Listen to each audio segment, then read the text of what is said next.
The Rainbow Six Siege team is always working to shake things up. And for Operation Chimera and Outbreak, we talked to the developers to find out how the alien-infused co-op event got its start, discover what Lion's drone did before it took to the sky, and learn how exactly you go about buffing the entire attacking team. Usually when we design new operators, we make them very strong to make sure that we can see what is functional, what is not. You need to see right away what's fun. And then we bring them down to something more playable. The first version of Finka were extremely powerful. Like, she used to give the speed boost, which means she could literally turn Ash into a 5-speed. And on top of that, people affected by the Finka boost had the glass vision. So 5-speed Ash with glass vision.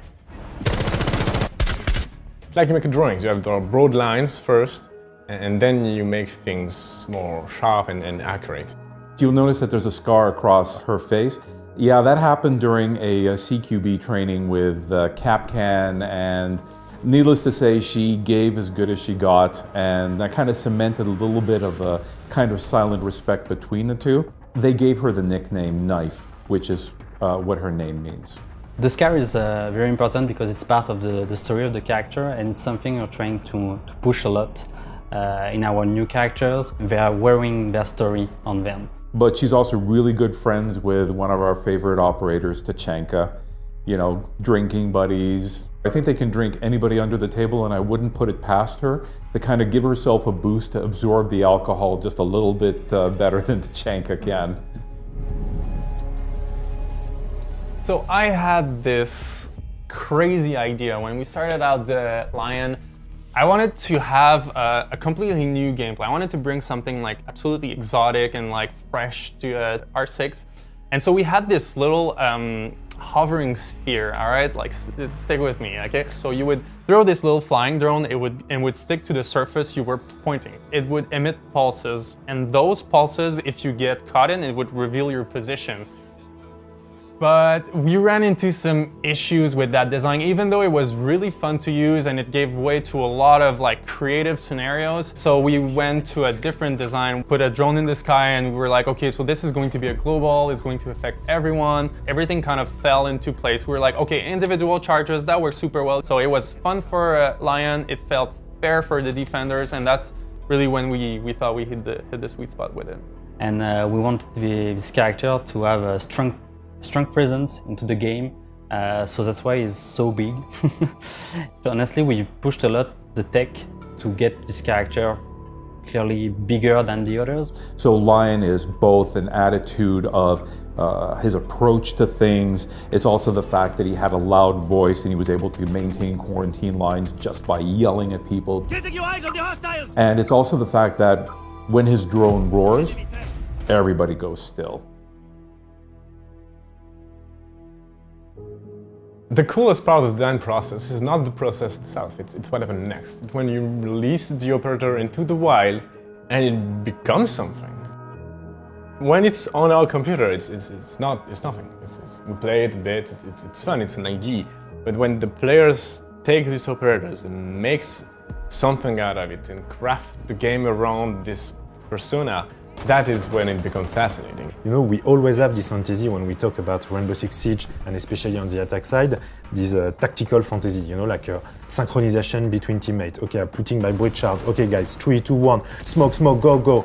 So every gameplay that can induce this kind of behavior is very interesting for us. And I think Finka and Lion have abilities that induce and encourage synchronization between the players.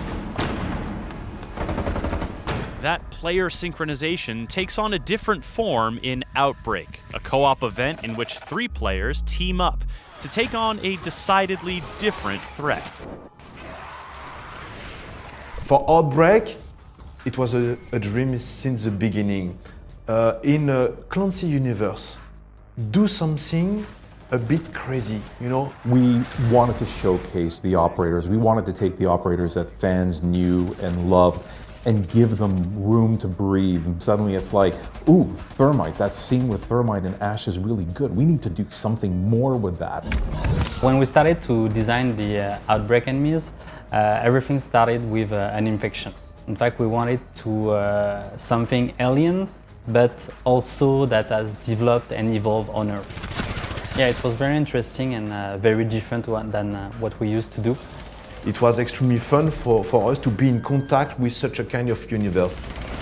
It's an entire disruption of what Siege is about. It's less on destruction, it's more on the rhythm, it's versus enemies running towards you. So this disruption is absolutely insane. You're playing at 3 instead of 5, etc. So that's it. It's a disruption. 4 weeks to do something absolutely different, and also with a bit more storytelling about our operators. These are hot zone specialists?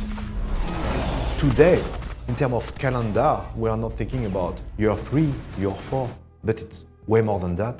In fact, the player needs to understand that the game is going to be updated, always, and change always, because I want this game alive for 5 years, 10 years, 15 years. The limit doesn't exist.